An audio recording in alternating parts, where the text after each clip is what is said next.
नमस्ते जी सभी को, एक बार फिर से स्वागत है एक और नई वीडियो में। और यह जो वीडियो है यह हमारी जो काम ऊर्जा की सीरीज़ जिसकी मैंने एक वीडियो बनाई थी और बताया था कि उसके बारे में हम अवेयरनेस क्रिएट करेंगे और उस अलग अलग एक्सपर्ट से उसके बारे में एक पूरी सीरीज में लेके आऊँगा। तो वो उस सीरीज की पहली वीडियो ये है।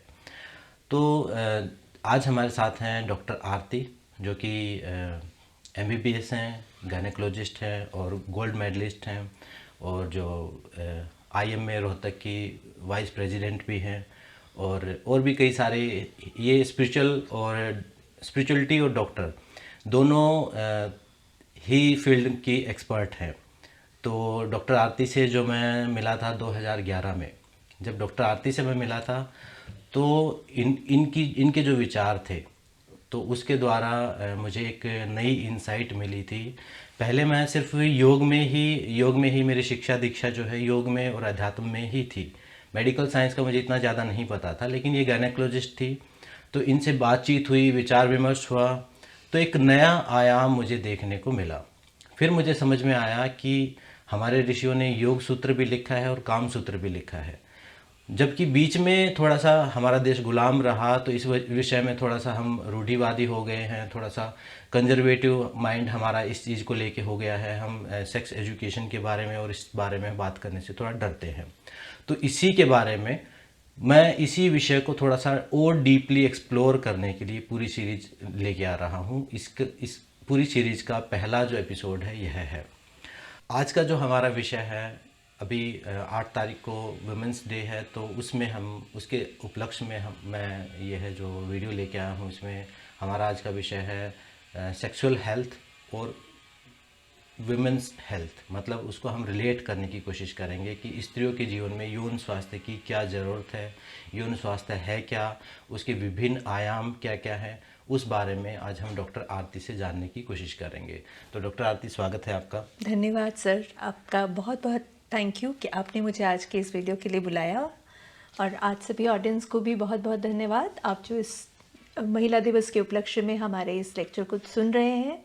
और इसमें जो हम विषय डिस्कस करेंगे उसके ऊपर भी आप विचार अपने ज़रूर कमेंट सेक्शन में व्यक्त करेंगे।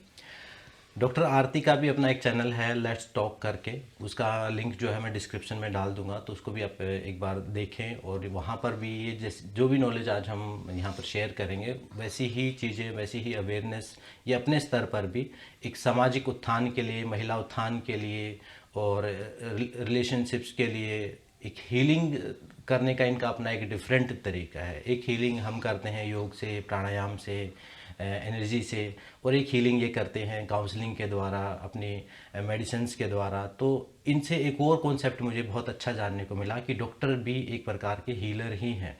मेरे माइंड में पहले हीलिंग का मतलब या हीलर का मतलब सिर्फ इतना ही था कि रेकी हीलर, प्राणिक हीलर या कोई स्पिरिचुअल हीलर। लेकिन इन्होंने एक और कॉन्सेप्ट मुझे सिखाया कि डॉक्टर भी हीलर ही है। वो शरीर के स्तर पर दवाइयों के द्वारा, काउंसलिंग के द्वारा विभिन्न प्रकार से, और इन्होंने एक ग्रुप भी बनाया हुआ है जो स्पिरिचुअल डॉक्टर्स के नाम से। तो वो कॉन्सेप्ट से मैं बहुत इंस्पायर हुआ कि हम साइंस और धर्म, अध्यात्म और मॉडर्न जो साइंस है उसको अगर जोड़ के चलते हैं तो उसको हम अच्छी तरह से स्थापित कर पाएंगे। और आने वाली पीढ़ियों को हम एक नया ज्ञान, एक नई नॉलेज, अपना जो सनातन धर्म में जो बताया हुआ है, जो हमारे शास्त्रों में बताया हुआ है, उसको दोबारा से पुनर्स्थापित कर पाएंगे। तो डॉक्टर आरती, आपका स्वागत है। तो शुरू करते हैं आज के इंटरव्यू को। कुछ सवाल मैंने लिख लिए हैं, जो इसमें मैं बहुत ज़्यादा प्रोफेशनल नहीं हूँ, लेकिन मैं एक जिज्ञासु की तरह एक इस विषय को, इस काम ऊर्जा के विषय को दोनों तरीके से, आध्यात्मिक और साइंटिफिक दोनों तरीके से एक्सप्लोर करने की कोशिश करूँगा। तो जैसा आज का टॉपिक है हमारा सेक्सुअल हेल्थ, तो डॉक्टर आरती, सबसे पहले मुझे यही समझाइए कि सेक्सुअल हेल्थ है क्या चीज़। सर, अगर हम सेक्सुअल हेल्थ को अच्छे से समझना चाहते हैं तो मैं दोनों शब्दों को अलग अलग करूँगी, सेक्सुअल एंड हेल्थ। तो सबसे पहले हम बात करते हैं कि हेल्थ क्या है। साइंटिफिकली अगर हम देखें तो WHO की डेफिनेशन से हेल्थ वो सिचुएशन है हमारे वेलबींग की जिसमें हम मेंटली, फिजिकली और सोशली बिल्कुल वेल एडजस्टेड होते हैं और जो शरीर है वो बीमारी से रहित होता है। इसमें और भी कुछ आयाम अभी रिसेंटली जोड़े गए हैं जिसमें हम स्पिरिचुअल और सेक्सुअल हेल्थ की भी बात करते हैं। तो इससे पहले कि हम सेक्सुअल हेल्थ को पूरी तरह से अंडरस्टैंड करें, हमें ये समझना है कि health is a state of well being, जिसमें physical, mental, emotional, social, psychological, spiritual, sexual सारे आयामों को हम डिस्कस करते हैं। अब बारी आती है कि सेक्सुअल क्या है। तो अगर हम बात करें तो उससे पहले हम छोटी छोटी कुछ टर्म्स हैं जो मैं इंट्रोड्यूस करना चाहूँगी ताकि हमारे व्यूअर्स को इस सेक्सुअल हेल्थ के टॉपिक को समझने में आसानी हो। तो बहुत कॉमन टर्म जो हम इस्तेमाल करते हैं वो है सेक्स। और जब भी हम सेक्स की बात करते हैं तो दो चीज़ें हमारे मन में आती हैं। सबसे पहले कि हमारा बायोलॉजिकल सेक्स क्या है, सेकंड सेक्स वो संभोग की क्रिया या इंटरकोर्स जिसको हम सेक्स कहते हैं। तो बायोलॉजिकल सेक्स हम सभी को पता है और मोस्टली बच्चों ने साइंस में भी पढ़ा है, पेरेंट्स भी जानते हैं। एक्स की जब हम बात करते हैं तो जिन लोगों में एक्स क्रोमोसोम होता है वो फीमेल्स होती हैं, और जहाँ पे XY क्रोमोसोम होता है वो मेल सेक्स कहलाता है। और सेक्सुअल एक्ट के बारे में सभी को पता है, इंटरकोर्स की क्रिया को हम सेक्स कहते हैं। अब बात आती है कि क्या सेक्सुअल हेल्थ सेक्स से डिराइव्ड है? ऐसा नहीं है। जब हम सेक्सुअल हेल्थ की बात करते हैं तो जिस शब्द से सेक्सुअल लिया गया है वो है हमारी सेक्सुअलिटी से। और सेक्सुअलिटी क्या है? सर, आमतौर पे लोग सेक्स और सेक्सुअलिटी को लेकर बहुत ज़्यादा कंफ्यूज रहते हैं। जब हम सेक्स की बात करते हैं तो हम केवल यौन संबंधों के या प्रजनन संबंधित जो इश्यूज हैं उसके बारे में बात करते हैं, यानी कि सेक्सुअल हेल्थ का एक बहुत छोटा सा आयाम जो सेक्सुअल एक्ट और रिप्रोडक्शन से ही संबंधित है। पर जब हम सेक्सुअलिटी की बात करते हैं तो हम एक टोटल स्पेक्ट्रम की बात करते हैं जिसपे हम सेक्सुअल रिश्तों की, हमारे रिलेशनशिप्स, हमारा रिलेशनशिप खुद के साथ, हमारी बॉडी के साथ, हमारा रिलेशनशिप हमारे स्पाउस या हमारे सेक्सुअल पार्टनर के साथ, फिर हम बात करते हैं नेचुरली सेक्स ऑर्गन्स और रिप्रोडक्शन के बारे में। इसके अलावा जो सेक्सुअलिटी है वो बात करती है इंटीमेसी के बारे में, सेंसुअलिटी के बारे में, हमारी जेंडर आइडेंटिटी क्या है, हमारी सेक्सुअल ओरिएंटेशन क्या है। तो ये सारी चीज़ें सेक्स एजुकेशन या सेक्स हेल्थ नहीं कवर करती। इसको कवर करने के लिए सेक्सुअलिटी को अंडरस्टैंड करना बहुत ज़्यादा ज़रूरी है। तो इसके विभिन्न आयाम क्या क्या हो सकते हैं? जो सेक्सुअल हेल्थ है तो उसके अंडर में क्या क्या कैटेगरी हो सकती है? मतलब अभी तो जैसे हमें लगता है कि सेक्स एजुकेशन या सेक्सुअल हेल्थ का मतलब इतना ही है कि सेक्सुअल इंटरकोर्स, आपको उससे संबंधित सारी साइंस और सारी व्यवहारिक जानकारी होनी चाहिए। तो और क्या क्या आयाम आ सकते हैं इसमें? सर, जैसे मैंने आपसे डिस्कस किया, जब हम बात करते हैं सेक्सुअल हेल्थ की तो सेक्सुअल हेल्थ का मतलब अगर मैं कहूँ डेफिनेशन कोई मुझसे पूछे तो डेफिनेशन ये रहेगी कि it is a state of being in a good physical, mental, emotional, social wellbeing related to sexuality. अब मैंने जैसे आपको बताया सेक्स और सेक्सुअलिटी दोनों अलग अलग टर्म्स हैं। तो अगर हम महत्वपूर्ण आयामों की बात करें तो 3 प्रमुख आयाम मैं कहूँगी हमारी सेक्सुअल हेल्थ के हैं। नंबर 1 कि जो हमारे रिलेशनशिप्स हैं, चाहे वो अपनी बॉडी के साथ हो चाहे हमारे सेक्सुअल पार्टनर के साथ हो, वो रिलेशनशिप्स बहुत ही फुलफिलिंग होने चाहिए, सेटिस्फाइंग होने चाहिए और हारमोनियस होने चाहिए। तो घर में सद्भाव, प्रेम, ये सारी चीज़ों के बारे में भी हम सेक्सुअल हेल्थ में बात करते हैं। सेकेंड प्रमुख आयाम अगर मैं बात करूं तो वो ये है कि हमारे को हमारी सेक्सुअल रिलेशनशिप्स में प्लेजर मिलना चाहिए। और प्लेजर किसी एक पार्टी को नहीं, दोनों ही कपल में दोनों पार्टीज़ के लिए प्लेजर बहुत इम्पॉर्टेंट है सेक्सुअल हेल्थ में।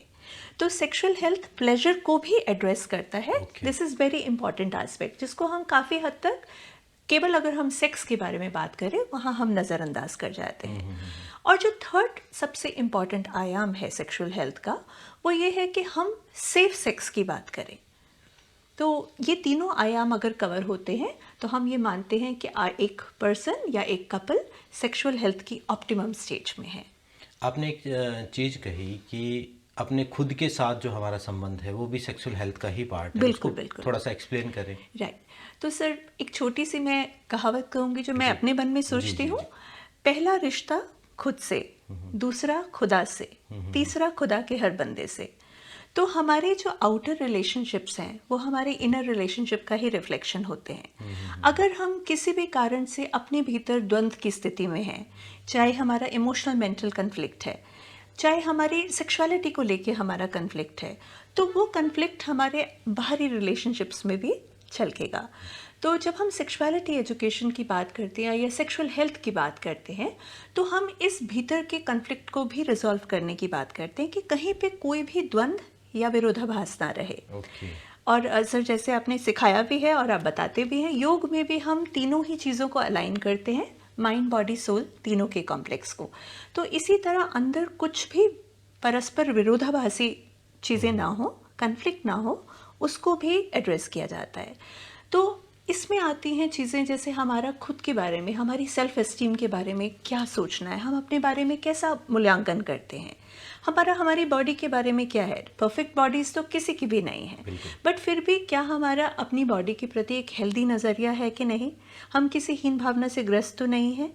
तो ये, इसके अलावा हमारी खुद की जेंडर आइडेंटिटी क्या है।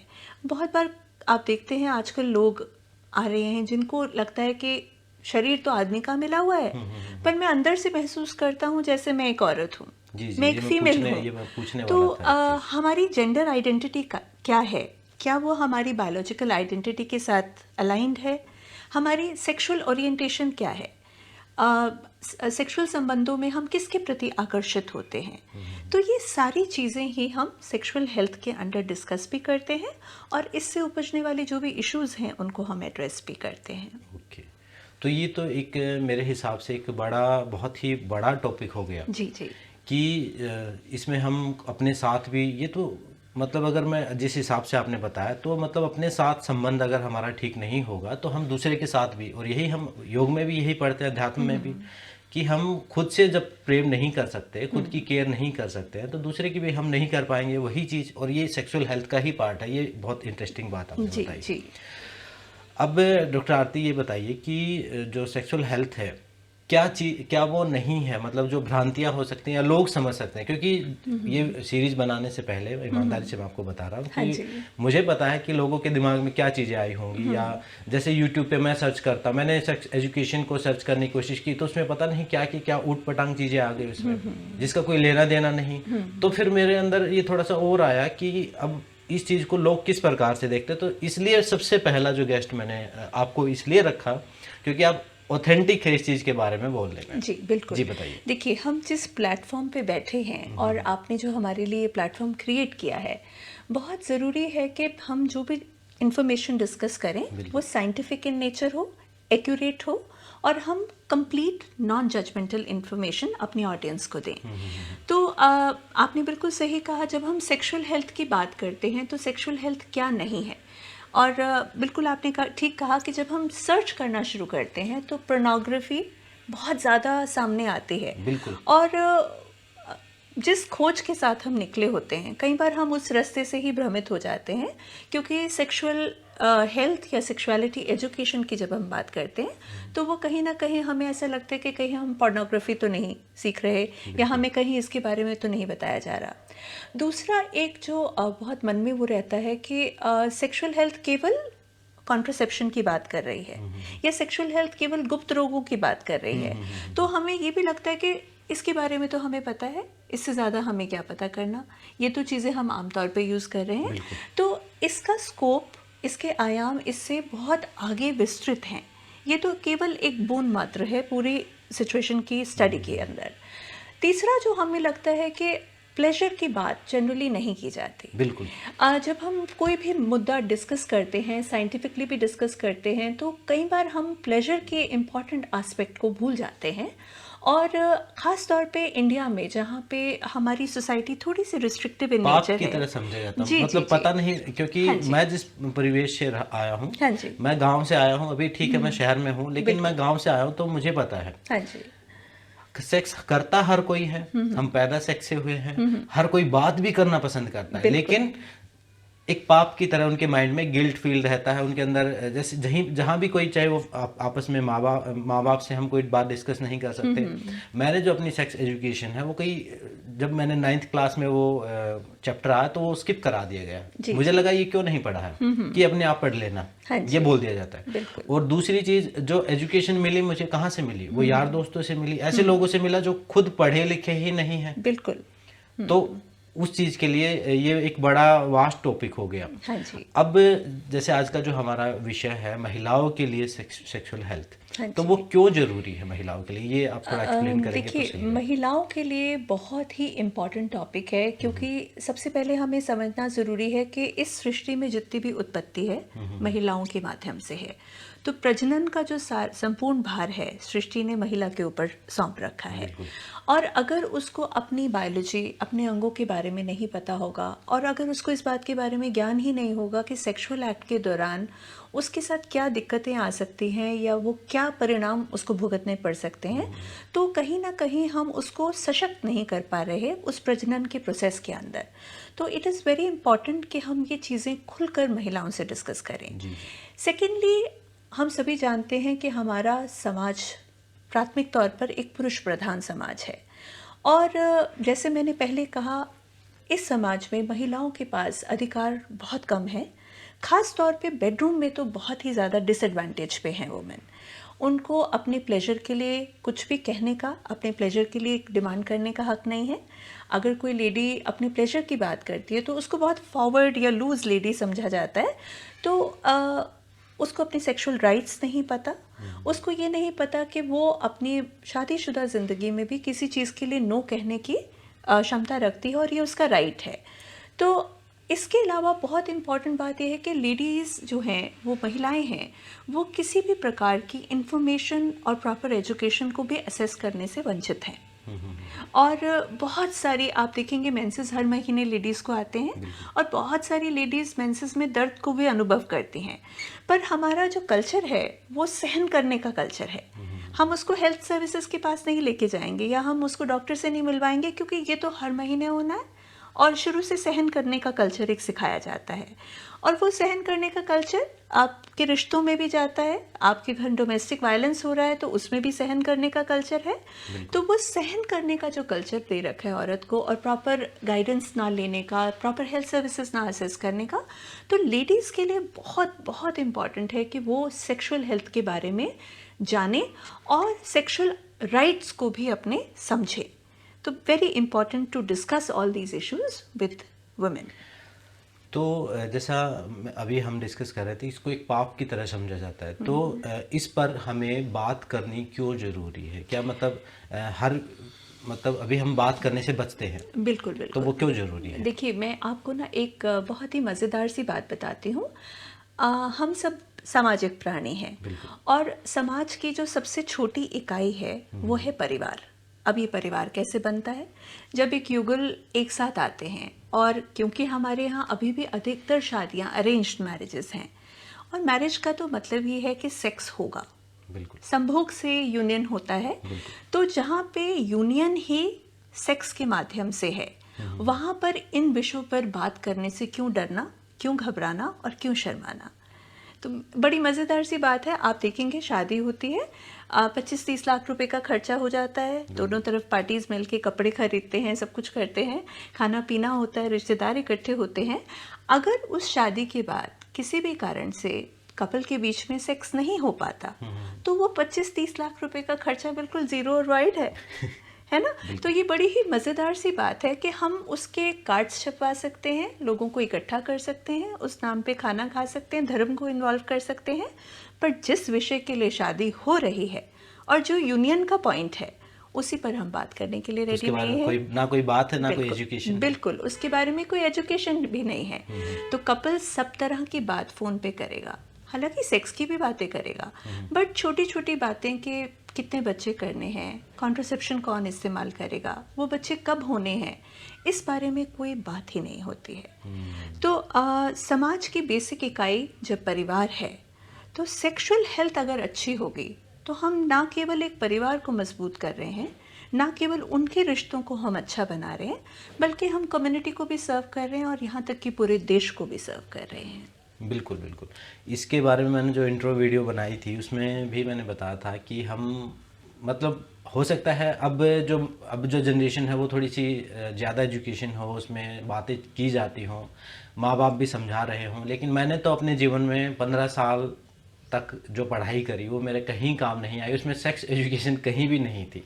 और वो जो सेक्स एजुकेशन ऐसी जगह से मिलती है, गलत जगह से मिलती है। डॉक्टर आरती ने एक और वीडियो बनाई थी, तो उन्होंने बताया था, अभी हम पोर्न को भी हम एकदम से गलत समझते, तो इन्होंने एक माइंडसेट और चेंज किया था कि वो एक्सप्लोर करने का तरीका हो सकता है, लेकिन जो लोग हैं उनको वो प्राइमरी एजुकेशन फोन से ही मिलती है या गलत साधनों से, गलत लोगों से मिलती है।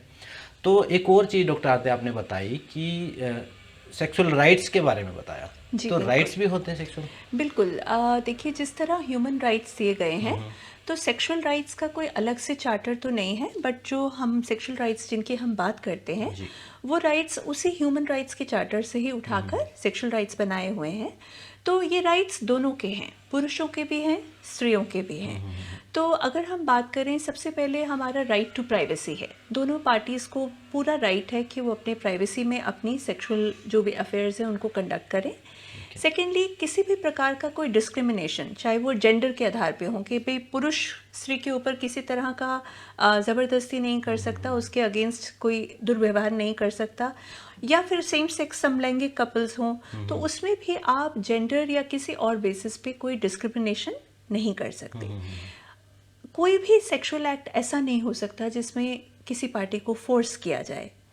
तो सेक्सुअल वायलेंस से बचने का हर कपल का राइट है कि वो सेक्सुअल वायलेंस से बचे।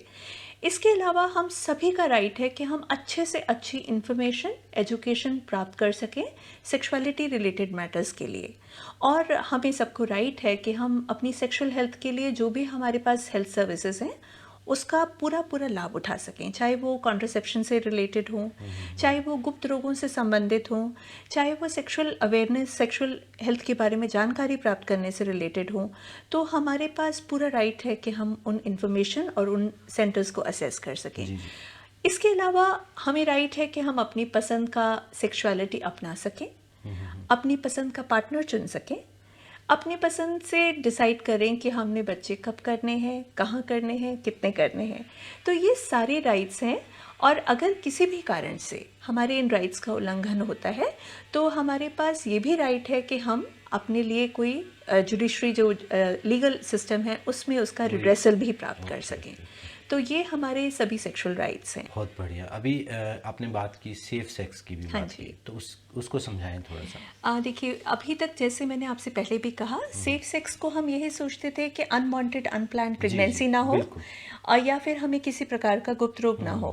90s के दशक में, 80s और 90s में, जब HIV की बहुत ज़्यादा, एड्स के बारे में बहुत ज़्यादा जागरूकता फैलाई जा रही थी, तो हमारे जितने भी हेल्थ प्रोग्राम्स, खासतौर पे सेक्सुअल हेल्थ प्रोग्राम्स थे, वो डेडिकेटेड थे इन्फेक्शन को प्रिवेंट करने पे। तो उस समय में प्रेगनेंसीज़ को प्रिवेंट करने और इन्फेक्शन को प्रिवेंट करने पे कॉन्डोम्स पे बहुत ज़्यादा जोर दिया गया। और वो टाइम था जब निरोध का हमारे हेल्थ सिस्टम में इंट्रोडक्शन हुआ। बट आज की डेट में हमारे जो सेफ सेक्स का स्कोप है वो बहुत ज़्यादा बढ़ चुका है। इसके अलावा हम ये मानते हैं कि सेफ सेक्स का मतलब है कि जो सेक्स का एक्ट है वो इमोशनली और मेंटली भी सेफ होना चाहिए। कपल को उसके अंदर किसी भी प्रकार का कोई ज़बरदस्ती ना हो, कोई डिस्क्रिमिनेशन ना हो, कोई वायलेंस ना हो। यहाँ तक कि कुछ कंट्रीज़ ऐसे हैं जिसमें आपने सुना होगा, आदमियों का तो खतना किया ही जाता है, फीमेल्स का भी खतना किया जाता है ताकि वो एक्ट के दौरान सेक्सुअल प्लेजर को ना डिराइव कर सकें। तो इसके अगेंस्ट भी मतलब ये एक मुहिम है कि हम, ये भी उसका राइट है कि वो अपने आप को इसमें भी सेफ रख सके।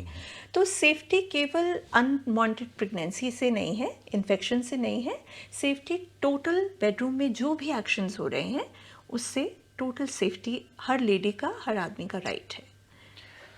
सेफ्टी से संबंधित हम बात कर रहे हैं, तो मैं चाहता हूँ कि एक और चीज़ आप कवर करें, जैसे आजकल जो चलता है डेटिंग सिस्टम। हाँ जी, बिल्कुल। उसको भी आप कवर करें, और उसके भी जो भी आयाम हो सकते हैं, जो भी आपके क्या विचार हैं उस बारे में, वो आप देखिए, डेटिंग अभी हमारी सोसाइटी में इतना चलन नहीं है, बट मेट्रोपॉलिटन्स में जहाँ बच्चे बाहर पढ़ते हैं और जहाँ बाहर काम करने के लिए निकल आते हैं, तो अब अपनी पसंद से अपने पार्टनर्स चुनने लगे हैं। और डेटिंग बहुत अच्छा ढंग है एक दूसरे को जानने का, समझने का, अपने विचार और इमोशंस को एक दूसरे के साथ एडजस्ट करने का। बट प्रॉब्लम क्या आती है, बहुत जब यंग बच्चे एकदम से फ्रीडम देखते हैं और कपल्स इकट्ठे घूमना शुरू करते हैं, तो उनकी डेटिंग के कोई रूल्स रेगुलेशंस सेट नहीं होते, क्योंकि उनके पास कोई ऐसे रोल मॉडल्स ही नहीं हैं जिससे वो बिल्कुल। सोचें कि डेटिंग कैसे करनी है और क्या क्या चीज़ें उसमें पिटफॉल्स हो सकती हैं। तो डेट पे non consensual sex, date rapes very very common, बहुत ज़्यादा कॉमन है। मेरे पास अपनी क्लिनिकल सेटिंग्स में भी ऐसे कई बार गर्ल्स आती हैं जिनके साथ मैं देखती हूँ उनको जेनाइटल पार्ट्स पे इंजरीज हो गई हैं, जहाँ पे उनके बॉयफ्रेंड्स ने उनको फोर्स किया, या कई बार ऐसी गर्ल्स आती हैं जिनको एक्सप्लॉइट करने के लिए फ्रेंड्स ने एमएमएस बना लिया। तो हमें बहुत ज़रूरी है कि अपनी बच्चियों को गाइड करें, उनको बताएं कि क्या हेल्दी रिलेशनशिप प्रैक्टिसेस हैं, क्या अनहेल्दी डेटिंग प्रैक्टिसेस हैं, और ताकि वो अपने आप को डेट रेप से बचा सकें।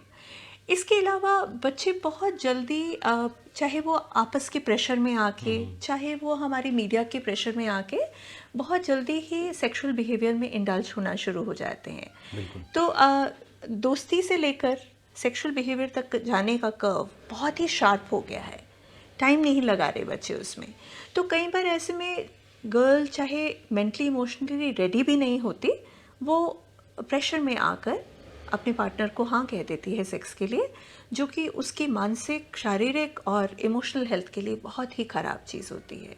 तो ये कल्चर बहुत ज़्यादा आजकल हम देखने को हमें मिल रहा है, जिससे अगर हम सेक्सुअल हेल्थ के बारे में अवेयरनेस जनरेट करें, एजुकेशन दें, तो मुझे लगता है कि हम इस समस्या से भी बच बाखूबी सकते हैं। निपट सकते हैं। बिल्कुल। ये जो वर्ड है डेट रेप वाला, ये मैंने आपसे फर्स्ट टाइम सुना है। ओके।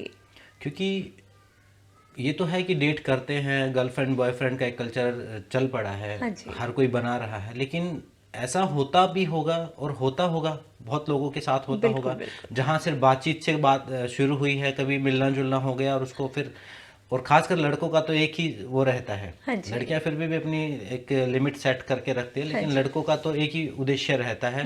वो डेटिंग ऐप हो चाहे वो फेसबुक हो, वो उनका उद्देश्य वो इसी सर्च में ही रहते हैं। वो जैसे जंगल में दिखाते हैं नर मादा वाला, वही वो नर खोजते रहते हैं वो एक दूसरे को। मैं इसमें थोड़ा सा ऐड करना चाहूँगी सर।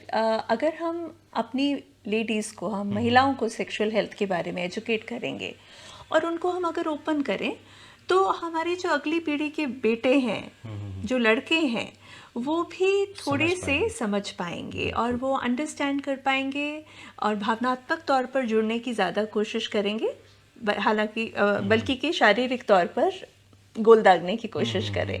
तो मुझे लगता है कि ये हमारा जो प्रयास है, ये छोटा नहीं है, ये दूर तक जाने वाला प्रयास है, और हम इस तरह अपनी अगली पीढ़ी को भी सुधार सकते हैं। बस इसीलिए हम ये सारी कोशिश कर रहे हैं। और मैंने देखा है गांव में, जैसे बात तो हम सुनते हैं, हर अपने यार दोस्तों की भी बात सुनते हैं, गांव में दूसरे लोगों की भी, जो हमारे एजुकेटर होते थे वो गांव के हमारे से बड़ी उम्र के ही लोग होते थे जिनकी शादियां हो चुकी होती थी। तो खासकर गांव के कल्चर में क्या होता है कि जो सेक्सुअल लाइफ है वो एक अपनी मर्दानगी साबित करने का एक बिल्कुल। जगह होती है, जहां आपको मर्दानगी साबित करनी होती है।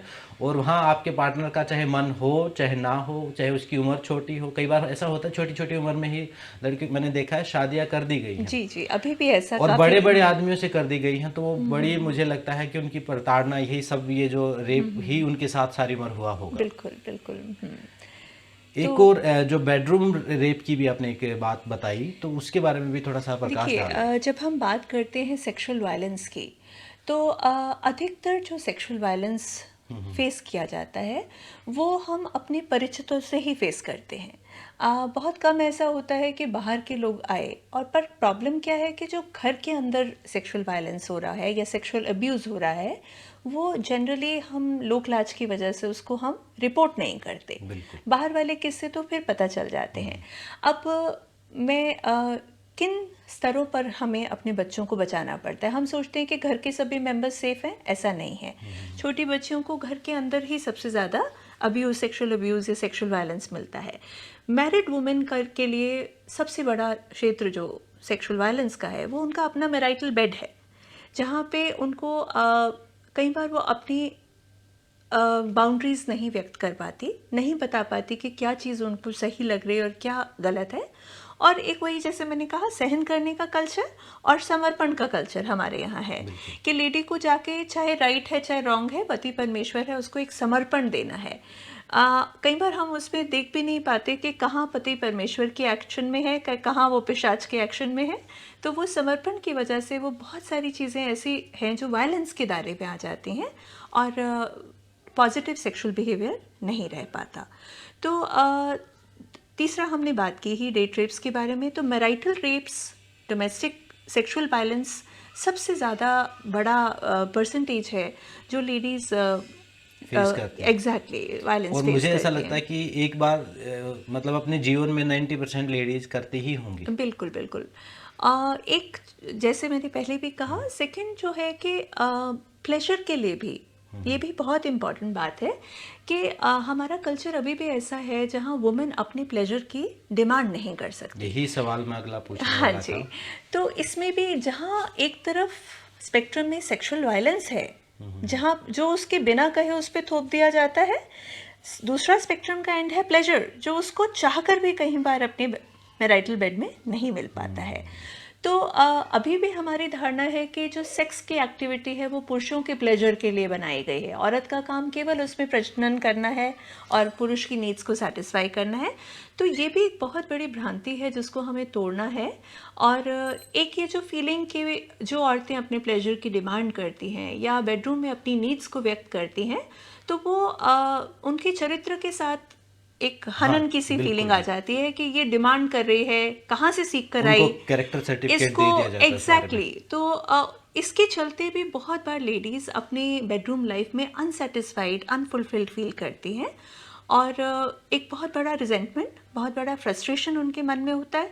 पर क्योंकि उनको समझ ही नहीं आ रहा होता कि उनके साथ क्या हो रहा है, तो कई बार मैंने इसको भी एड्रेस नहीं कर पाते। आर्टिकल मैंने एक पढ़ा था कहीं पर, हाँ जी। तो उसमें लिखा था, अभी का नहीं कई साल पहले की बात है, अभी हाँ तो जी। इतनी अज्ञानता नहीं होगी, लेकिन उसमें लिखा हुआ था कि 80% भारतीय महिलाओं को यही नहीं पता कि ऑर्गेज्म होता क्या है। बिल्कुल बिल्कुल। मतलब उनको अपने वो सिर्फ एक जिम्मेदारी पूरी करनी है, बच्चे पैदा करने की एक मशीन जैसा उनका बिहेवियर हो गया है। बिल्कुल बिल्कुल। देखिए, मैंने आपसे कहा पहला रिश्ता खुद से। औरतों में अभी भी मास्टरबेशन को लेकर बहुत सारी कुंठाएं हैं। जैसे मैंने बताया, प्लेजर को टोटली मेल डोमेन समझा जाता है, तो मैस्टरबेशन को भी मेल डोमेन का ही पार्ट समझा जाता है, जबकि मैस्टरबेशन एक बहुत ही हेल्दी ढंग है। अगर हम एडिक्टिव नहीं है उसको, तो it is a very healthy release for sexual energy, जिसमें आपको ना तो इन्फेक्शन का खतरा है, ना अनवांटेड अनप्लान्ड प्रेगनेंसी का खतरा है, और इससे वुमेन अपनी बॉडी को एक्सप्लोर करने के लिए भी इसको इस्तेमाल कर सकती हैं। तो ऑर्गेज़म भी एक ऐसी चीज़ है जिसको लेडी को सीखना पड़ता है। एकदम से ऐसा नहीं होता कि सितारे से टूट गए और आपको बहुत मज़ा सा आने लगा, नहीं। बहुत सारी लेडीज़ जो अपनी फर्स्ट नाइट के बारे में रिपोर्ट करती हैं या उनका फर्स्ट जो भी सेक्सुअल एक्सपीरियंस रहता है, it is not a very pleasurable, क्योंकि पहली बार पेनफुल भी रहता है। तो जिस लेडी को अपने प्लेजर के बारे में पता होता है, मैस्टरबेशन के थ्रू ऑर्गेज़म की जानकारी होती है, उसको एग्जैक्टली पता होता है कि वो सेक्सुअल रिलेशनशिप में किस चीज़ के लिए ये सारी जद्दोजहद हो रही है।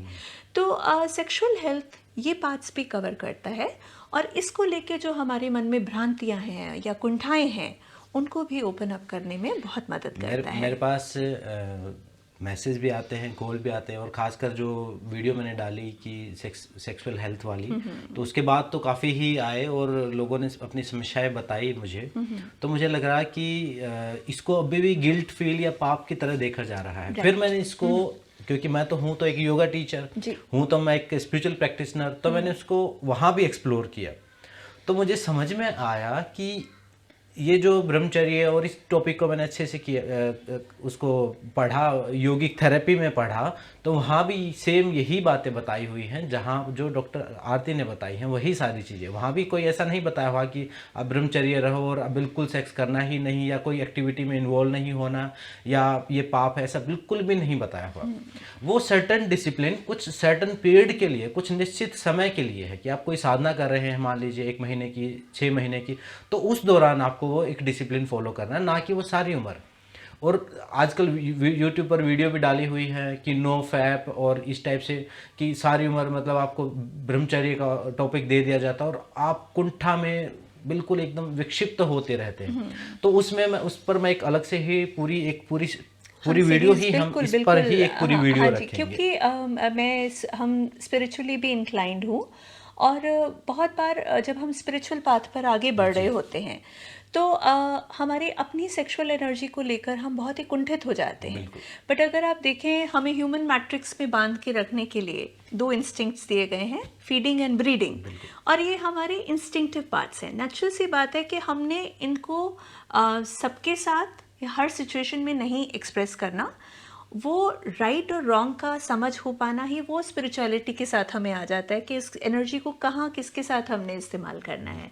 बट चाहे हम स्पिरिचुअल पाथ पे भी आगे बढ़ रहे हैं, कुंठित होकर आगे बढ़ने से वो कुंठाओं को ही जन्म देगा। मुझे लगता है लिबरेशन तो पॉसिबल ही नहीं है उस मार्ग से। हाँ जी, बिल्कुल। मैंने अपने जीवन में सारे स्टेजेज वो अनुभव करी हैं। जी, वो ब्रह्मचर्य वाली, जो तथाकथित ब्रह्मचर्य वाली है, वो स्टेज भी मैंने अभ्यास करके देखी है और हर टाइप से मैंने एक्सप्लोर किया है इस टॉपिक को। बिल्कुल बिल्कुल। और बल्कि जब मैंने ऊर्जाओं के ऊपर समझना शुरू किया, थोड़ा और गहरे जैसे तंत्र में पढ़ना शुरू किया, तो समझ में आया कि वहाँ तो एक्सप्लोर करने की बात की गई है। वहाँ तो बताया गया है कि आप अपनी सेक्सुअल एनर्जी को एक्सप्लोर करो, ना कि उसे दबाओ, ना कि उसे पाप समझो। और अब जैसे मैं शिव संहिता भी ट्रांसलेट कर रहा हूँ उसको एक सरल भाषा में, तो उसमें कल ही मैंने पढ़ा कि जो कुंडलिनी ऊर्जा है, वही सेक्सुअल एनर्जी, वही कुंडलिनी, और वो सब सेम ही है, अपने मूलाधार चक्र में सोई हुई है। बिल्कुल रिलेट किया हुआ है, बिल्कुल। खुल और के लिखा हुआ जब है। हम सेक्सुअल हेल्थ और सेक्सुअल एजुकेशन की बात करते हैं, तो हम इस सेक्सुअल एनर्जी को प्रॉपरली मैनेज कैसे करना है, चैनलाइज कैसे करना है, और कैसे इसको हमने प्रॉपरली, देखिए जब भी सेक्स का एक्ट होता है तो क्रिएटिविटी तो इनहेरेंट है ही है। 2 लोगों के मिलन से संतान की उत्पत्ति होती है, और संतान में हम क्या कर रहे हैं, एक स्पिरिट को इनवाइट कर रहे हैं एक बॉडी के अंदर। तो ये स्पिरिचुअल प्रोजेक्ट भी है। तो क्रिएटिव पोटेंशियल हर सेक्सुअल एक्ट में रहता है। उस एनर्जी को हम किस तरह और चैनलाइज कर सकते हैं, क्योंकि एक लाइफ टाइम में 1 बच्चा या 2 बच्चा, और सेक्स तो पर सारी जिंदगी के लिए हमारे साथ है। तो उस एनर्जी को किस तरह से पॉजिटिवली चैनलाइज करना है, मुझे लगता है कि सर आपके इस इनिशिएटिव का तात्पर्य ही ये है कि हम उस एनर्जी को, उस काम ऊर्जा को बहुत सही दिशा दे सकें, जिससे हमारा खुद का और हमारे समाज का उत्थान हो सके। बिल्कुल।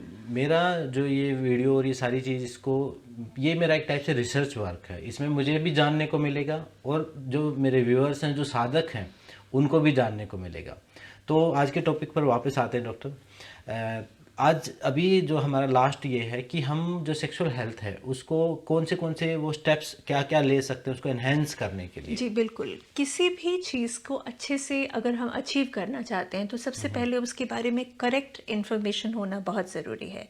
और जैसे आपने पहले कहा कि हमारे इन्फॉर्मेशन के सोर्सेस क्योंकि डिफ़ाइन नहीं है, कोई करिकुलम डिफ़ाइन नहीं है, तो हमारा सोर्स वो बनते हैं हमारे बड़े भाई साहब, हमारी भाभी, या वो पोर्नोग्राफी मूवीज़।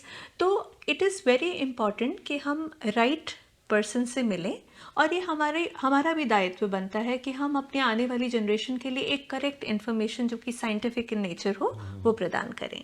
सेकेंड इम्पॉर्टेंट चीज़ है कि हमें हमारे सेक्सुअल राइट्स के बारे में नॉलेज होनी चाहिए, और बहुत इम्पॉर्टेंट है कि हम अपनी सेक्सुअल एक्ट की रिस्पॉन्सिबिलिटी लें, और जिस भी सेक्सुअल प्रैक्टिस में हम इंडल्ज करते हैं उसके क्या फ़ायदे हो सकते हैं, क्या नुकसान हो सकते हैं, उससे उपजने वाली जो समस्याएं हैं या बीमारियां हैं या प्रेगनेंसी है, चाहे वांटेड है चाहे अनवांटेड है, उसके बारे में हम पूरी तरह से नॉलेज गेन करें और उसकी टोटल रिस्पॉन्सिबिलिटी उठाएं। थर्ड, हम अच्छे से अच्छा हेल्थ सर्विसेज को असेस करें, ये हमारा राइट भी है, और अगर ये हमें मिलता है तो हम नेचुरली एक बहुत ही अच्छी सेक्सुअल हेल्थ की स्टेट में आ सकते हैं। तो मुझे लगता है कि सेक्सुअल हेल्थ प्रॉपर होने के लिए एक ट्रायड है, sexual health, sexual rights and sexuality education. तीनों के ही संगम से हम एक बहुत ही भरपूर, बहुत ही स्वस्थ यौन जीवन जी सकते हैं। बहुत बढ़िया। तो अब लास्ट में अगर कोई आप मैसेज देना चाहें, अपनी तरफ से कोई टिप्स देना चाहें, या कोई भी एक आज की इस पूरे वीडियो का एक कंक्लूजन देना चाहें तो जी दीजिए। देखिए, हालांकि ये वीडियो हम ना तो जाति सूचक है, ना धर्म सूचक है, और ना ही जेंडर सूचक है। बिल्कुल बिल्कुल। राइट। ये वीडियो हमारे सभी महिला और पुरुष जो भी हमारी ऑडियंस है दोनों के लिए है। बट जब भी हम महिला सशक्तिकरण की बात करते हैं तो बेडरूम में अगर महिला को सशक्त होना है तो उसके लिए पुरुष को उससे भी अधिक सशक्त होने की ज़रूरत है, क्योंकि जिसके पास ऑलरेडी राइट्स हैं, किसी को राइट देने के लिए उसको बहुत ही विशाल हृदय होना पड़ेगा। तो मेरा आज के लिए टेक होम मैसेज है कि आप अपने संबंधों को इक्वल बनाएं, अपने संबंधों को सद्भावपूर्ण बनाएं, और दोनों ही बेडरूम में अपनी नीड्स, अपनी प्लेजर्स के बारे में बात करें, उनको बहुत ही अच्छे ढंग से कम्युनिकेट करें, और एक भरपूर यौन जीवन जिएं जो कि बहुत ही सेहतमंद भी हो। और गिल्ट फील से बाहर आए, बिल्कुल, और खुलकर बात करें, और जी। अपने बच्चों से भी। और यहाँ पर मैं एक और चीज़ जोड़ देता हूँ कि जैसे बच्चे टीन एज में पहुँचे तो वो थोड़ा सा उनका बिहेवियर चेंज हो जाता है, थोड़ा Definitely. सा उनको समझें, उनसे खुल के बात नहीं करेंगे तो वो फिर गलत जगह जाएंगे और गलत शिक्षा उनको मिलेगी, और फिर गलत ट्रैक पर, फिर उनकी पढ़ाई जो चिंता है आपकी वो किसी काम की नहीं रहेगी। तो इस विषय पर आप खुल के बात करें। तो ये सारी आज इन्फॉर्मेशन थी थोड़ी सेक्सुअल हेल्थ से संबंधित। डॉक्टर आरती, बहुत बहुत धन्यवाद। आगे आपके साथ अभी कुछ और टॉपिक्स भी मैं कवर करने वाला हूँ। बिल्कुल। और हरदीप सर, बहुत धन्यवाद आपका जो आपने मुझे मौका दिया, और मैं थैंकफुल हूँ वो सारे सेशंस जिसमें बैठकर हमने बात की, डिस्कस किया, और ये सोचा कि हम काम ऊर्जा के ऊपर एक पूरी सेशन सीरीज़ करेंगे। तो आप ऑडियंस का भी बहुत बहुत धन्यवाद जिन्होंने हमसे प्रश्न पूछकर हमें इस टॉपिक पर और गहन रिसर्च करने के लिए प्रेरित किया। आपके भी कोई सवाल हैं, कोई कमेंट है, या आप चाहते हैं कि मैं नेक्स्ट वीडियो में कवर करूं, तो आप मेरे पास, मेरा नंबर हर वीडियो में रहता है, आप व्हाट्सएप कर सकते हैं, या कमेंट्स में पूछने का आपको लगता है कि आप कंफर्टेबल हैं तो वहाँ भी पूछ सकते हैं। और अब कोई भी बात हो आप बिल्कुल खुल के पूछ सकते हैं। तो अगर कवर करने की होगी और हमारे एरिया में होगी, अध्यात्म और योग से संबंधित होगी तो मैं कवर करूँगा, और अगर मेडिकल साइंस से संबंधित होगी तो डॉक्टर आरती हैं हमारे पास। और इसके साइकोलॉजिकल और स्पिरिचुअल आगे की वीडियो भी हम बनाएंगे, और भी पहलू, इसके अलग अलग आयाम हम जानने की कोशिश करेंगे। तो इस पूरी वीडियो के साथ जुड़े रहने के लिए आपका सबका धन्यवाद। और इस, अब नॉर्मली मैं वीडियो में कहता नहीं कि आप शेयर करें या सब्सक्राइब करें, अभी मैं ये कह रहा हूँ कि इस वीडियो को आप शेयर करें, क्योंकि ये एक ऐसा टॉपिक है जो हर व्यक्ति तक पहुंचना जरूरी है। ये एक धर्म का काम है, एक पुण्य का काम है। एक पुण्य का काम होता है कि आप कहीं किसी को दान दे रहे हैं, मदद कर रहे हैं, वो भी करते रहिए, लेकिन ये भी एक पुण्य का काम होगा। किसी को आप सजेस्ट कर देते हैं और एक मैसेज छोड़ देते कि भाई इस वीडियो को आप देखिए, मतलब नॉर्मल फॉरवर्ड की हुई वीडियो नहीं देखते आप, एक पर्सनली एक मैसेज छोड़ दें कि इस वीडियो को आप ज़रूर देखिए, और इसमें जो जो बताया है उस पर गौर कीजिएगा और उस पर ध्यान दीजिएगा। तो इस वीडियो को देखने के लिए सबका धन्यवाद, और आपके सुझाव आमंत्रित हैं। आज की वीडियो में इतना ही। हमारी बातों को ध्यान से सुनने के लिए सबका धन्यवाद। मिलते हैं नेक्स्ट वीडियो में। सबका धन्यवाद। ओम शांति शांति शांति।